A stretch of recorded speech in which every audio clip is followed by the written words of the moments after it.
Hello guys, this is Sufiya and I welcome to my channel astute study. आज मैं आपको पढ़ा रही थी यूरोपियन कला, जिसमें मैंने रोमन की क्लास करवाई थी लास्ट। और उसके बाद मेरा नेटवर्क प्रॉब्लम हो गई थोड़ा, तो मैं क्लास नहीं करवा पाई हूँ। तो इसके लिए मैं सॉरी हूँ, माफ़ी चाहती हूँ आप लोग से। और आप लोग हमारी क्लास ऐसे करते रहिए, कंटिन्यू क्लासेस मिलती रहेंगी। मेरी पूरी कोशिश रहती है मैं डेली क्लास लेके आऊँ, यूरोपियन कला कंप्लीट करवा दूँ।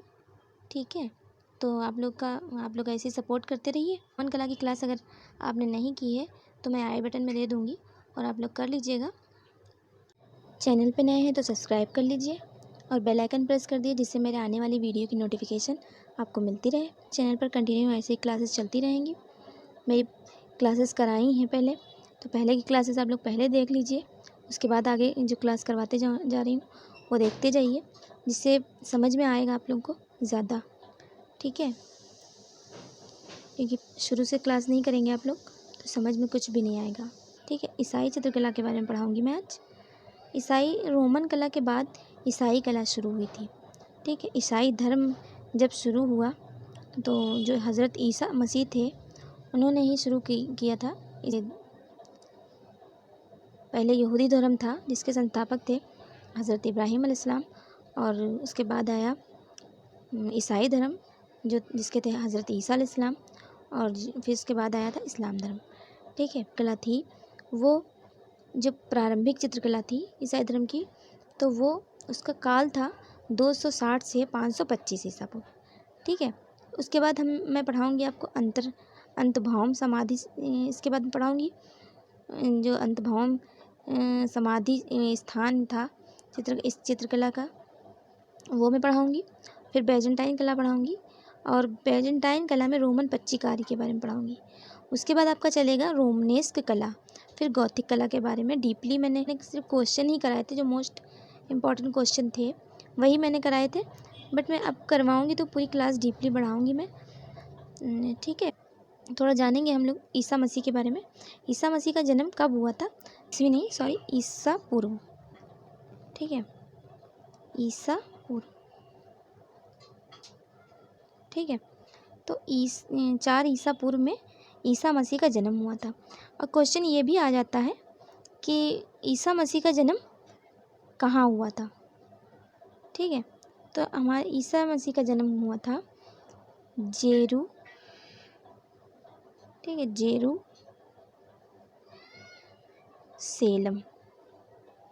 ठीक है, एक ही में है, यहाँ पे थोड़ी सी जगह नहीं है बोर्ड पे, तो मैं ऊपर लिख रही हूँ सेलम। ठीक है, तो आप लोग सपोर्ट ऐसे ही करते रहिए मेरा, और कमेंट ज़रूर किया करिए क्लास कैसी लग रही है। बेथल। ठीक है, गांव का नाम है बेथल। मैं ऐसे लिखती हूँ, आप लोगों को प्रॉब्लम होती होगी, ये बस हाथ से ही लिख देती हूँ मैं, पेन तो है नहीं मेरे पास। ठीक, बेथल, सॉरी बार बार गलत हुआ जा रहा है। बेथल हम। ठीक है, बेथल हम है, गांव है। ठीक है, ये गांव है। इनकी माता का नाम अगर आ जाए, ठीक है, इनकी माता का नाम आ जाए तो इनकी माता का नाम मैरी था। ईसा मसीह की माता का नाम मैरी था, और उनके पिता का नाम जोसेफ था। ठीक है, पिता का नाम जोसेफ था। तो पहली शताब्दी के अंत तक ईसा मसीह का रोमन साम्राज्य में प्रचार हो चुका था। ईसाई धर्म का रोमन साम्राज्य में प्रचार हो चुका था। ठीक है, जब पहली शताब्दी का जब अंत हुआ, तो जब आगे जो दूसरी शताब्दी जब हमारी शुरू हुई, तो ईसाई धर्म जब तक रोमन साम्राज्य में फैल चुका था। गिरजा घरों के अध्यक्षों के सामने एक प्रश्न फिर हुआ कि मूर्ति वो हो गए, क्योंकि उन ईसाई धर्म में मूर्ति पूजा पर अनुबंध लगाया जा रहा था। उसको हटाने की कोशिश की जा रही थी कि मूर्ति पूजा नहीं करनी चाहिए, ये बताया जा रहा था उस धर्म में। तो इसमें क्या हुआ, उन लोगों के सामने एक सवाल उठा कि किस तरीके से कला को स्थान वहाँ पे दिया जाए। ठीक है, जो मूर्ति पूजा को विरोधी धर्म में कला को क्या स्थान दिया जाए, उनके निर्णय के अनुसार धर्मनिरपेक्ष अलंकारिकता प्रधान कला का निषेध अनावश्यक था। मूर्ति पूजा को प्रोत्साहित करने वाली कला को ईसाई धर्म से वर्जित करना वे अनिवार्य मानते थे। यानी यहाँ पे बताया गया है कि मूर्ति पूजा को प्रोत्साहित करने वाली कला जो थी, वो जो पहले की कला थी उसमें मूर्ति पूजा को प्रोत्साहन दिया जाता था, और जब ईसाई धर्म में उसको वर्जित करना अनिवार्य मानते थे वो लोग। ईसाई धर्म में मूर्ति पूजा कला में कहीं पर भी मूर्ति पूजा को प्रधानता नहीं दी गई ईसाई धर्म में। तो मूर्ति पूजा हो, मूर्ति जो पूजने वाले हों या मूर्ति पूजा का विरोध करने वाले हों, इन धर्मों में सार्वजनिक धर्म विधियों व धार्मिक कार्यों को मंदिर, मस्जिद या गिरजाघर ठीक है, जो वहाँ पर मूर्ति पूजक हों या मूर्ति विरोधी, प्रत्येक धर्म के जो लोग थे, सभी लोग धर्म विधियों और धार्मिक कार्यों को मंदिर, मस्जिद या जो धर्म से संबंधित कार्य होते थे, धर्म विधियाँ होती थी, उनको मंदिर, मस्जिद या गिरजाघरों में ही आयोजित किया जाता था। ठीक, बर्तन आदि के निर्माण में वास्तुकला, शिल्पकला और चित्रकला का व्यवहार अपरिहार्य था।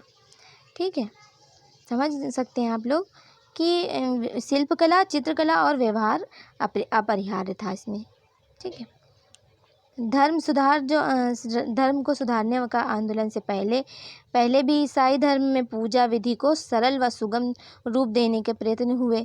16वीं जब सदी लगी तो उसमें 16वीं सदी में धर्म सुधार आंदोलन के समय मुद्रण कला का आविष्कार हुआ। ठीक है, मुद्रण कला का आविष्कार हो गया था, पुस्तकों का प्रचार होने लगा था, और धर्म ईसाई कला में मुद्रण कला को प्रधानता दी जाने लगी थी, पुस्तकों का प्रचार होने लगा था, और धर्म प्रचारक के विचार से प्रतिमाओं व चित्रों का बहुत अधिक कार्य पुस्तकों द्वारा होने लगा था।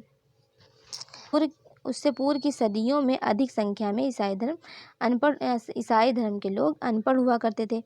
जब वहाँ के लोग अधिकतर अनपढ़ हुआ करते थे, पुस्तकों के द्वारा अधिक प्रचार हुआ करता था, तो इस वजह से कला को अधिक प्रधानता दी जाने लगी। वहाँ के लोग तो अनपढ़ थे, तो पढ़ नहीं सकते थे, इस वजह से कला के द्वारा उनको सारी बातें धर्म से संबंधित समझाने के लिए दृश्य कला का वहाँ पे उपयोग किया जाने लगा था।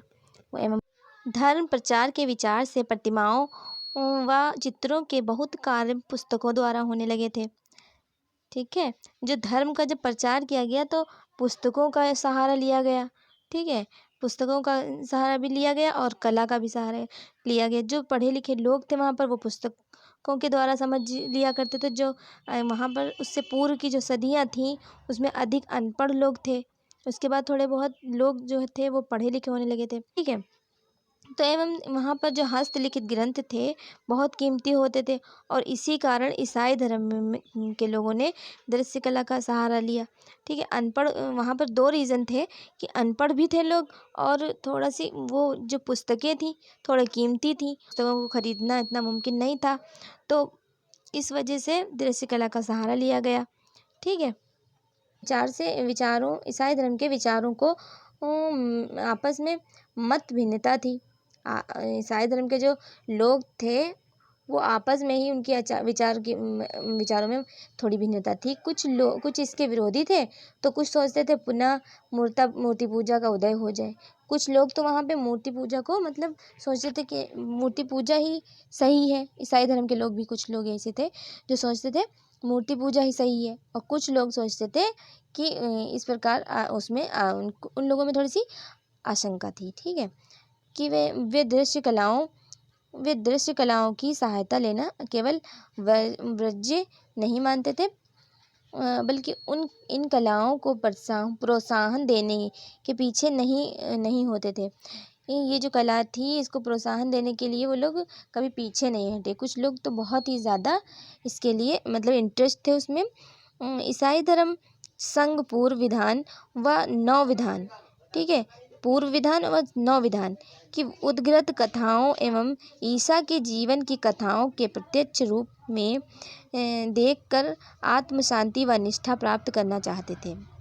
ठीक, वहाँ की जो मतलब जो ईसाई के धर्म की जो जीवन गाथाएं थी वो दृश्य कलाओं के द्वारा देखकर ही उनको शांति मिलती थी, उसी से वो लोग शांति को प्राप्त करना चाहते थे। तो दृश्य कला को इसी वजह से और महत्वपूर्णता वहाँ पे मिली थी। और जो वहाँ पे दृश्य कला थी वो अधिकतर कहाँ पाई गई थी, ये भी क्वेश्चन पूछा जा सकता है। तो ये कला अधिकतर जो वहाँ पर गुफाएं थी, वहाँ पर भी गुफाएं समाधि गुफाएं थी वहाँ पे, ठीक है, वहाँ पे जो गुफाएं थी उसमें समाधियाँ होती थी, तो उनकी भित्तियों पे चित्र बनाए गए थे, दृश्य चित्र बने हुए थे, ठीक है। तो ईसाई धर्म में कला को जो स्थान व्यवस्था से मिला था, अब वह उसका महत्व गिरजाघरों की शासकीय असमर्थ में उतरता बढ़ता जा रहा था। मतलब ये था कि उन लोगों ने मजबूरी में ईसाई का मतलब दृश्य कला को अपनाया था मजबूरी के कारण, और उनकी अर्थव्यवस्था इतनी अच्छी नहीं थी कि पुस्तकों को खरीदा जा सके, तो इस वजह से उन्होंने दृश्य कला का सहारा लिया था। बट वहाँ पर क्या हुआ कि उन लोगों को जो व्यवस्था थी वो फिर महत्व उनका उसकी मतलब ज़रूरत उसको ज़्यादा ही ज़रूरी हो गया था उसको बनाना। उत्तर जब बढ़ता गया, ईसाई कला ने अपने विशिष्टतापूर्ण सर्जन से कला के इतिहास को अमर कर दिया। विषय रहा वो अधिकतर ईसाई धर्म से ही संबंधित था। तो मैं पढ़ाऊँगी अंत की कला जो हुई थी, अंतर्भौम समाधि, जो मैंने हेडिंग यहाँ पे लिखी हुई है, तो मैं यही अब पढ़ाऊँगी। इसके आगे की आपकी हेडिंग है अंतर्भौम समाधि, ठीक है। तो अगली क्लास में मैं यही पढ़ाऊँगी, अंतर्भौम समाधि स्थान। क्लास अच्छी लगी हो तो लाइक करें, सब्सक्राइब करें, कमेंट में ज़रूर बताएं क्लास कैसी लगी। मिलते हैं अगली क्लास में। Thank you.